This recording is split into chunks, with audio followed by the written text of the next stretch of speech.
ഇത് എൻ്റെ ശരീരമാകുന്നു, ഇത് എൻ്റെ രക്തമാകുന്നു.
സാന്താരമ്മിൽ നടന്ന ദിവ്യകാരുണ്യ അത്ഭുതം.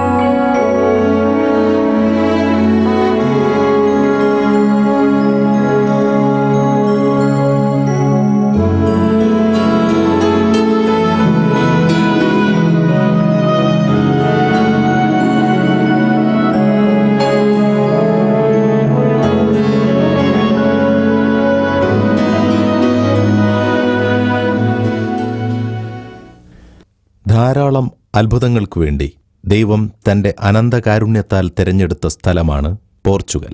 അവിടുത്തെ മഹനീയ പദ്ധതിയിൽ ഇടം നേടിയ സ്ഥലങ്ങളെയും വ്യക്തികളെയും നമുക്ക് പോർച്ചുഗലിൽ കാണാം. ഒറ്റനോട്ടത്തിൽ ഈ അത്ഭുതങ്ങൾ തമ്മിൽ ബന്ധമില്ലെങ്കിലും സർവശക്തനായ ദൈവത്തിന് അവയ്ക്കു പിന്നിൽ വ്യക്തമായ ലക്ഷ്യങ്ങളുണ്ടായിരുന്നിരിക്കണം. പരിശുദ്ധ അമ്മയുടെ വിമല ഹൃദയത്തിന് നൂറ്റാണ്ടുകളായി സമർപ്പിക്കപ്പെട്ടിരിക്കുന്ന ഒരു രാജ്യമാണ് പോർച്ചുഗൽ. പല വിധത്തിലുള്ള അത്ഭുതങ്ങളിലൂടെ ലോകശ്രദ്ധയെ ആകർഷിച്ച രാജ്യം. 1917 ഫാത്തിമയിൽ വെച്ച് മാതാവ് നമുക്ക് പ്രാർത്ഥനയുടെയും പ്രായശ്ചിത്തത്തിന്റെയും ആവശ്യകതയെക്കുറിച്ച് സന്ദേശം നൽകുകയുണ്ടായി. അതിന് ഒരു വർഷം മുൻപ് 1916 ഒരു മാലാഖ പ്രത്യക്ഷപ്പെട്ട് ഈശോ സജീവനായി ദിവ്യകാരുണ്യത്തിൽ സന്നിഹിതനാണെന്ന സത്യം ജനങ്ങളോട് പ്രഘോഷിക്കുകയുണ്ടായി. ഫാത്തിമയിൽ മാതാവ് പ്രത്യക്ഷപ്പെടുന്നതിന് ഏകദേശം 400 വർഷങ്ങൾക്ക് മുമ്പ് 1385 അവിടെ നിന്ന് 20 മൈലുകൾക്കപ്പുറം ബത്താല എന്ന സ്ഥലത്ത് താമസിച്ചിരുന്ന രാജാവും രാജ്ഞിയും പരിശുദ്ധ അമ്മയോട് ഒരു വാഗ്ദാനം ചെയ്യുകയുണ്ടായി. വാഗ്ദാനം ഇപ്രകാരമായിരുന്നു: തങ്ങളെ ആക്രമിക്കാൻ വരുന്ന സ്പെയിനിനെതിരെ വിജയം നൽകിയാൽ പരിശുദ്ധ അമ്മയുടെ നാമധേയത്തിൽ ഒരു ദേവാലയം നിർമ്മിക്കും. പരിശുദ്ധ കന്യകാമറിയത്തിന്റെ സ്വർഗാരോപണ തിരുനാളിന് തലേ ദിവസം നടത്തിയ ഈ വാഗ്ദാനം അമ്മയുടെ മാധ്യസ്ഥതയാൽ നേടിയതെന്ന് അവകാശപ്പെടുന്ന യുദ്ധവിജയത്തോടുകൂടി പൂർത്തീകരിക്കപ്പെട്ടു. ഇന്നും അതിന്റെ അടയാളമായി ഈ ദേവാലയം നിലനിൽക്കുന്നു. ഫാത്തിമയും ബത്താലയും പോലെ പ്രശസ്തമായ മറ്റൊരു സ്ഥലമാണ് ആൽക്കോബാക്ക. ആ സ്ഥലത്ത് 1152 നൂറുകണക്കിന് വർഷങ്ങളായി തങ്ങളെ പീഡിപ്പിച്ചുകൊണ്ടിരുന്ന മൂർ വംശജരിൽ നിന്ന് സാന്താരേം എന്ന നഗരം പിടിച്ചെടുക്കാൻ പോർച്ചുഗലിലെ ജനങ്ങളെ സഹായിച്ചതിന് നന്ദി സൂചകമായി പരിശുദ്ധ അമ്മയുടെ നാമധേയത്തിൽ വലിയൊരു സന്യാസ ഭവനവും ദേവാലയവും നിർമ്മിക്കപ്പെട്ടിട്ടുണ്ട്. ഫാത്തിമയ്ക്കും ലിസ്ബണും മധ്യേ സാന്താരേം എന്ന സ്ഥലമാണ് അത്ഭുതങ്ങൾ നടന്ന പ്രധാനപ്പെട്ട സ്ഥലങ്ങളിൽ മറ്റൊന്ന്. ഇവിടെയാണ് പോർച്ചുഗലിനെയും ലോകം മുഴുവനെയും നമ്മുടെ നാഥൻ വലിയൊരു ദിവ്യകാരുണ്യ അത്ഭുതം വഴി അനുഗ്രഹിച്ചത്. സാന്താരം എന്ന സ്ഥലത്ത് നടന്ന അത്ഭുതത്തെ പലതരത്തിലും നമുക്ക് മനസ്സിലാക്കാമെങ്കിലും മാന്ത്രിക വിദ്യകൾക്കെതിരെയുള്ള യേശുവിന്റെ ദിവ്യകാരുണ്യ അത്ഭുതത്തിലൂടെയുള്ള ഒരു വിജയമായിട്ടാണ് പലരും ഇതിനെ കാണുന്നത്. 1225 സാന്താരമ്മിൽ ജീവിച്ചിരുന്ന ഒരു സ്ത്രീയുമായി ബന്ധപ്പെട്ടാണ് ഈ ദിവ്യകാരുണ്യ അത്ഭുതം നടന്നത്. വളരെയേറെ വേദനയിലൂടെയാണ് അവൾ കടന്നുപോയിക്കൊണ്ടിരുന്നത്. അവളുടെ ഭർത്താവ് അവളെ സ്നേഹിക്കുകയോ അവളോട് വിശ്വസ്തത പുലർത്തുകയോ ചെയ്തില്ല. ഭർത്താവിനെ നല്ലവനാക്കുവാൻ തനിക്കാവുന്നതെല്ലാം അവൾ ചെയ്തു. എന്നാൽ പരാജയമായിരുന്നു ഫലം. എല്ലാ വഴികളും അടഞ്ഞുവെന്ന് മനസ്സിലാക്കിയ ആ യുവതി തന്റെ ഭർത്താവിന്റെ മാനസാന്തരത്തിനു വേണ്ടി ഒരു മന്ത്രവാദിനിയെ സമീപിച്ചു. ഭർത്താവിന് മാനസാന്തരമുണ്ടാകുമെന്നും അവരുടെ ജീവിതം അനുഗ്രഹിക്കപ്പെടുമെന്നും മന്ത്രവാദിനി വാഗ്ദാനം ചെയ്തു. അതിനുവേണ്ടി അവൾ ചെയ്യേണ്ടിയിരുന്നത് ഒരേ ഒരു കാര്യം മാത്രം. യേശുവിന്റെ തിരുശരീരമായി മാറിയ വാഴ്ത്തിയ ഒരു ഓസ്തിയുമായി മന്ത്രവാദിനിയുടെ അടുക്കലെത്തണം. ഇത് അവളെ തികച്ചും ഭയപ്പെടുത്തി കളഞ്ഞു. അങ്ങനെ ചെയ്യുന്നത് വലിയ പാപമാണെന്ന് അവൾ അറിഞ്ഞിരുന്നു. ആ മന്ത്രവാദിനി തികച്ചും മോശമായ ഉദ്ദേശത്തിനു വേണ്ടിയാണ് തിരുവോസ്തി ആവശ്യപ്പെട്ടതെന്നും അവൾക്കറിയാമായിരുന്നു. എന്തു ചെയ്യുമെന്നറിയാതെ അവൾ കുഴങ്ങി. എങ്കിലും അവസാനം തെറ്റു ചെയ്യുവാൻ തന്നെ അവൾ തീരുമാനിച്ചു. അടുത്ത ദിവസം സെന്റ് സ്റ്റീഫൻ ദേവാലയത്തിൽ അവൾ വിശുദ്ധ കുർബാനയിൽ പങ്കുകൊണ്ടു. വിശുദ്ധ കുർബാന സ്വീകരിച്ചുവെങ്കിലും അത് ഭക്ഷിക്കാതെ ആരും ശ്രദ്ധിക്കുന്നില്ലെന്ന് ഉറപ്പുവരുത്തിയ ശേഷം അവൾ തിരുവോസ്തിയുമായി പുറത്തേക്ക് നടന്നു. തിരുവോസ്തി ആരും കാണാതെ അവൾ ഒരു തൂവാലയിൽ പൊതിഞ്ഞുപിടിച്ച് മന്ത്രവാദിനിയുടെ ഭവനം ലക്ഷ്യമാക്കി നീങ്ങി.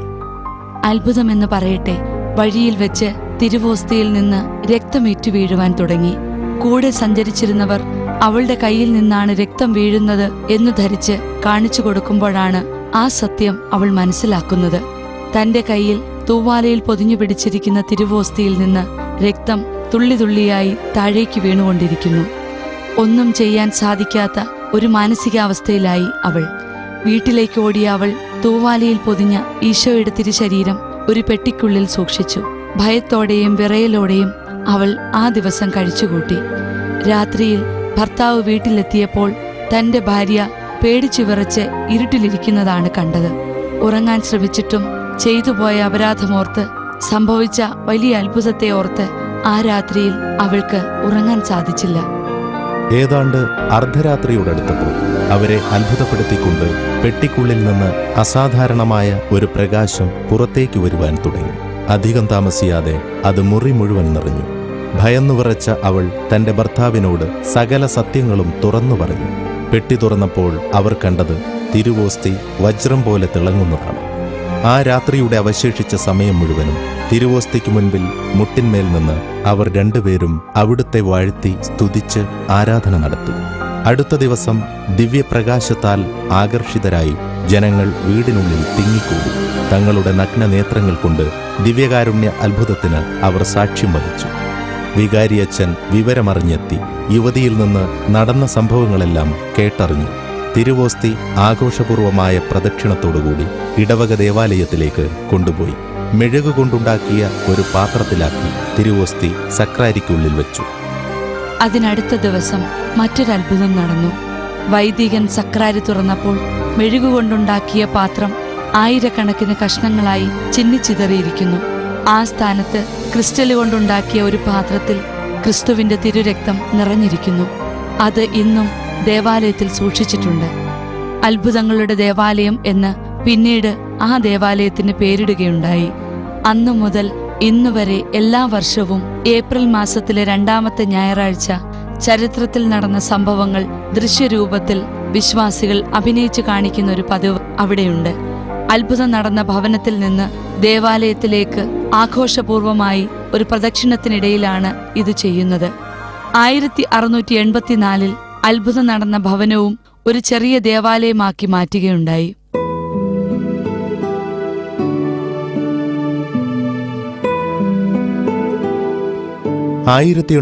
ൽ നെപ്പോളിയൻ പോർച്ചുഗൽ ആക്രമിച്ചപ്പോൾ നശിപ്പിക്കപ്പെടുമോ എന്ന് ഭയന്ന് തിരുരക്തം ലിസ്ബണിലേക്ക് കൊണ്ടുപോകുകയുണ്ടായി.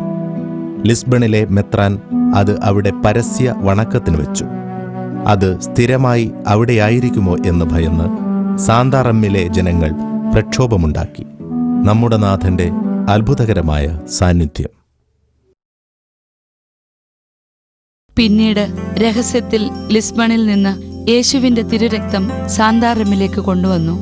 1811 ഡിസംബർ മാസം 2-ാം തീയതി സാന്താറം ദേവാലയത്തിൽ അതെത്തിയപ്പോഴാണ് ലിസ്ബണിലെ വിശ്വാസികൾ തങ്ങളുടെ നാഥന്റെ അത്ഭുതകരമായ സാന്നിധ്യം അവിടം വിട്ടുപോയതായി അറിയുന്നത്. 750 വർഷങ്ങൾക്ക് ശേഷവും യേശുവിന്റെ തിരുരക്തം സാന്താറമ്മിൽ ഇന്നും ഒരു മാറ്റവും സംഭവിക്കാതെ ദ്രവരൂപത്തിലാണ് ഇരിക്കുന്നത്.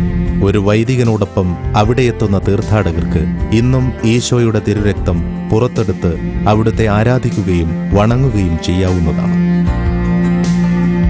യേശുവിന്റെ സാന്നിധ്യത്തിന് വേണ്ടത്ര ബഹുമാനവും ആരാധനയും നൽകാതെ അവിടുത്തെ സാന്നിധ്യം ഒരു മഹാദാനമാണെന്നുള്ള തിരിച്ചറിവില്ലാതെ പരിശുദ്ധ കുർബാനയെ നാം സമീപിക്കരുത് എന്ന് അവിടുന്ന് നമ്മെ ഓർമ്മപ്പെടുത്തുന്നുണ്ട്. ദൈവം ഓസ്തിയുടെ രൂപത്തിൽ നമ്മോടൊപ്പമായിരിക്കാനുള്ള കാരുണ്യവും എളിമയും കാണിക്കുമ്പോൾ നാം അഹങ്കാരികളായി മാറി അവിടുത്തെ വേദനിപ്പിക്കരുത്. വിശ്വാസത്തിന്റെ കണ്ണുകൾ തുറന്ന് അവിടുത്തെ അനുഗ്രഹങ്ങൾ സ്വന്തമാക്കാൻ നാം തയ്യാറാകണം. ഞാൻ നിങ്ങളെ ഒരിക്കലും അനാഥരായി വിടുകയില്ല, ലോകാവസാനം വരെ ഞാൻ നിങ്ങളോട് കൂടെയുണ്ടായിരിക്കും എന്ന അവിടുത്തെ വാഗ്ദാനം നാം വിശ്വസ്തരല്ലാത്തപ്പോൾ പോലും അവിടുന്ന് പാലിക്കുന്നുണ്ട്. മനുഷ്യരുടെ വിശ്വാസത്തിന്റെ കണ്ണുകൾക്ക് അന്ധത ബാധിക്കുമ്പോൾ അവിടുന്ന് 2000 വർഷങ്ങൾക്ക് മുൻപ് ചെയ്തതുപോലെ നഗ്നനേത്രങ്ങൾക്ക് കാണാനാവും വിധം വീണ്ടും വീണ്ടും രക്തം ചിന്തുവാൻ നിർബന്ധിതനാവുകയാണ്. സ്വന്തം ആവശ്യങ്ങൾക്കു വേണ്ടി സത്യദൈവത്തിൽ നിന്ന് മാറി മറ്റ് ശക്തികളെ ആശ്രയിക്കുന്നവരോട് അവിടുന്ന് ഇന്നും പറയുന്നുണ്ട്, ഞാൻ നിങ്ങളുടെ ആവശ്യങ്ങൾക്ക് എന്നും മതിയായവനാണ്. ഈ അത്ഭുതത്തിൽ യഥാർത്ഥ ദൈവത്തെ കണ്ടെത്തുന്നതിനും അവിടുത്തെ അനുഗ്രഹങ്ങൾ സ്വന്തമാക്കുന്നതിനും പകരം ഒരു യുവതി ദൈവമല്ലാത്ത എന്തോ ഒന്നിനു പിറകെ തന്റെ ആവശ്യങ്ങളുമായി നടന്നു. എന്നിട്ടും വലിയൊരു അത്ഭുതത്തിലൂടെ നമ്മുടെ നാഥൻ അവളുടെ ആവശ്യങ്ങളിലേക്ക് കടന്നുചെന്നു. അവളുടെ വിശ്വാസത്തെ വർദ്ധിപ്പിക്കുകയും ഭർത്താവിന്റെ മാനസാന്തരം സാധ്യമാക്കുകയും ചെയ്തു. നമ്മുടെ ദൈവത്തിന് നമ്മെ സ്നേഹിക്കാതിരിക്കാൻ സാധിക്കുകയില്ല. കാരണം അവിടുന്ന് സ്നേഹമാണ്. നാം വിശ്വസ്തരല്ലെങ്കിലും അവിടുന്ന് നമ്മോട് വിശ്വസ്തനാണ്. നമ്മുടെ പ്രാർത്ഥനകൾക്ക് നമ്മുടെ ആഗ്രഹപ്രകാരം ഉത്തരം നൽകാൻ അവിടുത്തേക്ക് മാത്രമേ കഴിയൂ. നമ്മുടെ തിരിച്ചുവരവും കാത്ത് എപ്പോഴും നമുക്ക് നേരെ കരങ്ങൾ വിരിച്ചുപിടിച്ചിരിക്കുന്ന ഒരു നല്ല ദൈവമാണ് അവിടുന്ന്. പാപം ചെയ്യുമ്പോൾ നാം ദൈവവുമായുള്ള ബന്ധത്തിൽ വീഴ്ച വരുത്തുന്നെങ്കിലും അവിടുന്ന് നമ്മോട് കൂടുതൽ അടുക്കുവാനായി ആഗ്രഹിക്കുകയാണ് ചെയ്യുന്നത്. പാപം ചെയ്യുന്നതിന് മുൻപുണ്ടായിരുന്ന അതേ സ്നേഹത്തോടെ അവിടുന്ന് നമ്മെ തന്റെ അടുക്കലേക്ക് മാടി വിളിക്കും. നമുക്കു വേണ്ടി വീണ്ടും ചെറുതാകാനും മുറിയപ്പെടാനും അവിടുന്ന് തയ്യാറാകുന്നു.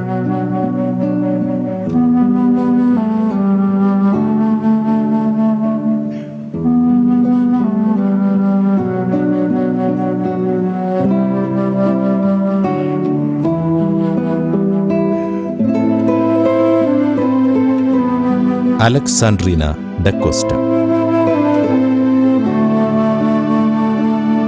മറ്റൊരു തരത്തിലുള്ള ദിവ്യകാരുണ്യ അത്ഭുതത്തെക്കുറിച്ചാണ് നാം ഇനി കേൾക്കാൻ പോകുന്നത്.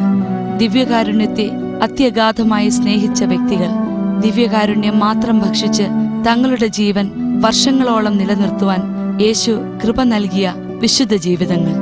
പോർച്ചുഗലിൽ ജീവിച്ചിരുന്ന അലക്സാൻഡ്രീന ഡിക്കോസ്റ്റ എന്ന യുവതി അത്തരത്തിലുള്ള ഒരു ദിവ്യകാരുണ്യ അത്ഭുതത്തിന് സാക്ഷിയാണ്. അലക്സാൻഡ്രീന 1904 ജനിച്ചത്. 1955 മരിച്ചു. 14-ാമത്തെ വയസ്സിൽ അവളെ ഒരു യുവാവ് മാനഭംഗപ്പെടുത്താൻ ശ്രമിച്ചപ്പോൾ ജനലിൽ കൂടി പുറത്തേക്ക് ചാടി രക്ഷപ്പെടുവാനുള്ള ശ്രമത്തിനിടയിൽ ഗുരുതരമായി പരിക്കേറ്റ് അവൾ കിടപ്പിലായി. ഒരു ദിവസം വീടിന്റെ മുകളിലത്തെ നിലയിൽ അലക്സാൻഡ്രീനയും അവളുടെ സഹോദരിയും ഒരു സുഹൃത്തും കൂടി ജോലി ചെയ്തുകൊണ്ടിരുന്നപ്പോൾ ദുഷ്ടരായ 3 വ്യക്തികൾ വാതിൽ തകർത്ത് അകത്തു കടക്കുവാൻ ശ്രമിക്കുന്നത് കണ്ടു.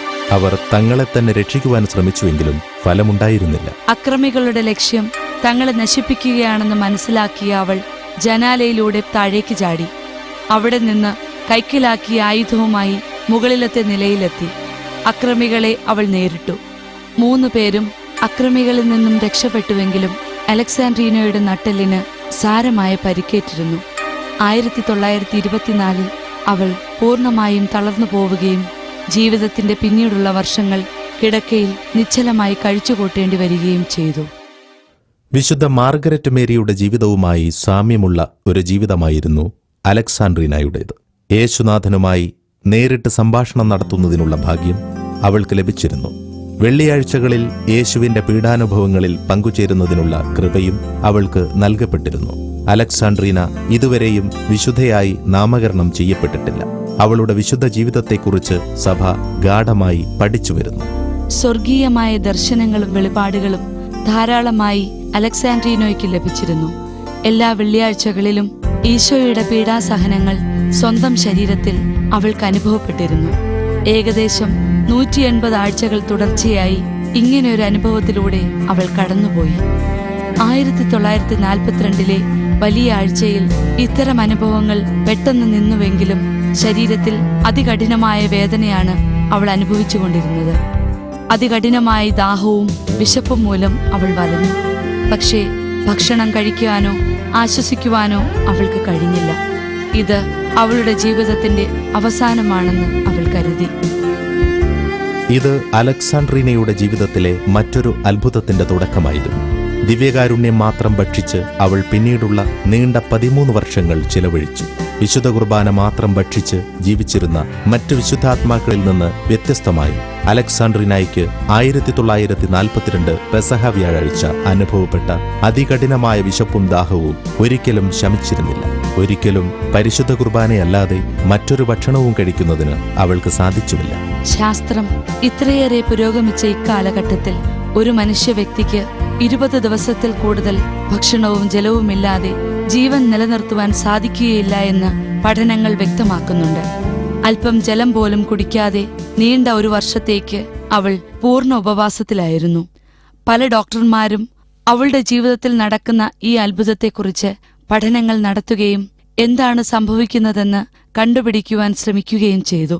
ഇത് വിശ്വസിക്കാൻ സാധിക്കാതിരുന്ന വ്യക്തികൾ മെത്രാന്റെ അനുവാദത്തോടെ അവളെ പരീക്ഷിക്കുന്നതിന് ഡോക്ടർമാരെ നിയോഗിച്ചു. 24 മണിക്കൂറും നിരീക്ഷണത്തിലായിരുന്ന അവൾ മറ്റൊന്നും ഭക്ഷിക്കുന്നില്ലെന്ന് ഉറപ്പുവരുത്തുകയായിരുന്നു ലക്ഷ്യം.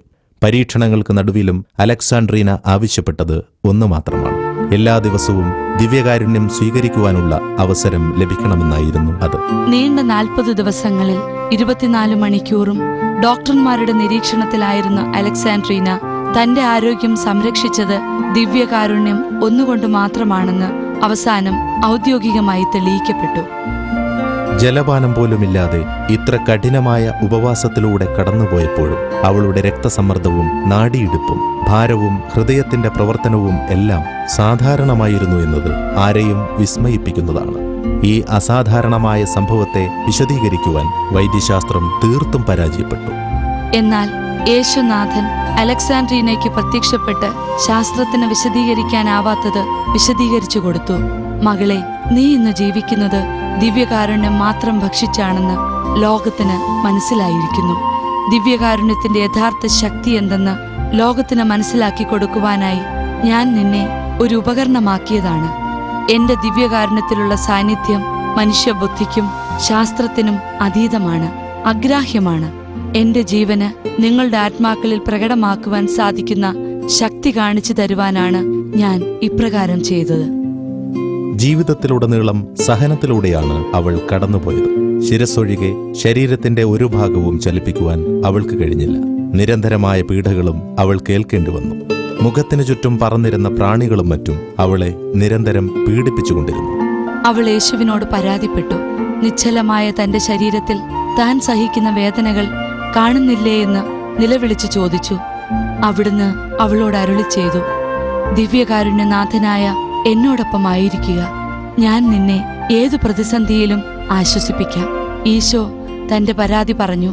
ദിവ്യകാരുണ്യമായി മനുഷ്യരോടൊത്ത് വസിച്ചിട്ടും എന്നെ ആരും സ്വീകരിക്കുന്നില്ല, സ്നേഹിക്കുന്നില്ല. അനേകം പേർ എന്റെ സാന്നിധ്യത്തെ, നിലനിൽപ്പിനെ പോലും സംശയിക്കുന്നു. എനിക്ക് ഒത്തിരി വേദന ഏൽക്കേണ്ടി വരുന്നു. ഇനിയും കുറച്ചുപേർ എന്നിൽ വിശ്വസിക്കുന്നു, എന്നാൽ എന്നെ സ്നേഹിക്കുന്നില്ല. പലരും ഞാൻ അവർക്ക് ആരുമല്ലാത്തതുപോലെ ജീവിക്കുന്നു. അവർക്ക് മുന്നിൽ എന്റെ സ്നേഹത്തിന്റെ, ശക്തിയുടെ, ജീവനുള്ള സാന്നിധ്യത്തിന്റെ അടയാളമായി മാറുവാൻ നിനക്കാവില്ലേ? 1955 ദിവ്യകാരുണ്യം മാത്രം ഭക്ഷിച്ചുകൊണ്ടുള്ള തന്റെ ഉപവാസത്തിന്റെ 13ാം വാർഷികം അവൾ ആഘോഷിച്ചു. ഫാത്തിമയിൽ മാതാവ് പ്രത്യക്ഷപ്പെട്ടതിന്റെ 38ാം വാർഷിക ദിനത്തിൽ 1955 ഒക്ടോബർ മാസം 13ാം തീയതി തന്റെ നിത്യസമ്മാനം വാങ്ങുവാനായി അവൾ നാഥന്റെ പക്കലേക്ക് യാത്രയായി. ദിവ്യകാരുണ്യനാഥനോടൊപ്പം ആയിരിക്കുവാനുള്ള അവളുടെ അതിയായ ആഗ്രഹം നിമിത്തം മരിക്കുമ്പോൾ ദേവാലയത്തിലെ ദിവ്യകാരുണ്യ സാന്നിധ്യത്തിനു നേരെ ശിരസ്സുവെച്ച് തന്നെ സംസ്കരിക്കണമെന്ന് അവൾ ജീവിതകാലത്ത് ആഗ്രഹം പ്രകടിപ്പിച്ചിരുന്നു. ജീവിതത്തിന്റെ എല്ലാ നിമിഷങ്ങളിലും ദിവ്യകാരുണ്യനാഥനോടൊപ്പമായിരിക്കുവാൻ അവൾ ഇഷ്ടപ്പെട്ടിരുന്നു. മരണശേഷവും തന്റെ ആഗ്രഹം ഭിന്നമാകില്ല എന്നതുകൊണ്ടാണ് അവൾ ഇപ്രകാരം ആവശ്യപ്പെട്ടത്. നിത്യവും തന്റെ നാഥനെ ദർശിക്കുവാനുള്ള ആഗ്രഹം മാത്രമായിരുന്നു മരണസമയത്തും. അവളുടെ ആഗ്രഹം സാധിച്ചു കിട്ടി. അലക്സാണ്ട്രീനായെ സംസ്കരിച്ചിരിക്കുന്നത് ഒപ്പോട്ടോയ്ക്കടുത്തുള്ള ബാലസ എന്ന സ്ഥലത്ത് അവളുടെ സ്വന്തം ഇടവക ദേവാലയത്തിലാണ്.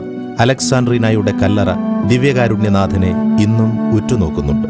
അവൾ ജീവിച്ചിരുന്നപ്പോൾ തന്റെ ദിവ്യനാഥനെക്കുറിച്ച് ഉദ്ധരിച്ച ഏതാനും മനോഹരങ്ങളായ വരികളും അവിടെ രേഖപ്പെടുത്തിയിട്ടുണ്ട്. അവ ഇപ്രകാരമാണ്: പാപികളെ, എന്റെ ചാരമായി തീർന്ന ശരീരത്തിന് നിങ്ങളെ രക്ഷിക്കാനാവുമെങ്കിൽ സമീപിച്ചുകൊള്ളുക. ആവശ്യമെങ്കിൽ അപ്രത്യക്ഷമാകും വരെ അവയെ ചവിട്ടി മെതിച്ചുകൊള്ളുക. പക്ഷേ ദയവ് ചെയ്ത് ഒരിക്കലും പാപം ചെയ്യരുതേ. എനിക്കിനിയും ഒത്തിരി കാര്യങ്ങൾ നിങ്ങളോട് പറയുവാനുണ്ട്. എന്റെ കല്ലറയ്ക്ക് അവയെ ഉൾക്കൊള്ളാനാവില്ല. മാനസാന്തരപ്പെടുവിൻ. നിത്യതയിലെത്തും വരെ യേശുവിനെ നഷ്ടപ്പെടുത്തരുതേ. പാപം നൽകുന്ന നൈമിഷിക സന്തോഷത്തേക്കാൾ നല്ലവനാണ് അവിടുന്ന്. ഈശോയെ സ്നേഹിക്കുക, ഈശോയെ സ്നേഹിക്കുക. ഫാത്തിമയിലെ ദിവ്യകാരുണ്യ മാലാഖ.